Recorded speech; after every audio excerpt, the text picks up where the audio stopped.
कठीण आहे.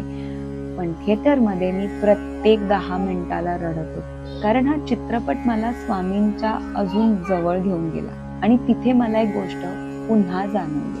तुम्ही गुरु शोधत नाही, तर गुरु तुम्हाला शोधतात. गुरु स्वतः तुम्हाला त्यांच्या क्षेत्रात बोलवतात, त्यांच्या साधनेत घेतात आणि कुठेतरी ना मला खात्री आहे, खूप लोक असे असतील जे स्वामी भक्त नसतील, पण या चित्रपट बघून बाहेर निघाल्यावरती ना त्यांच्या अंगावर काटा आलेला असेल आणि कुठेतरी मनात वाटत असेल स्वामींनी आपल्याला बोलवलं आहे. देऊळ बंद 2 हा फक्त चित्रपट नाही, हा अनुभव आहे. एकदा, फक्त एकदा ना थिएटरमध्ये जाऊन हा अनुभव घ्या.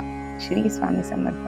आणि देऊळ बंद 2च्या सगळ्या टीमला, सगळ्या कास्टला खूप खूप शुभेच्छा.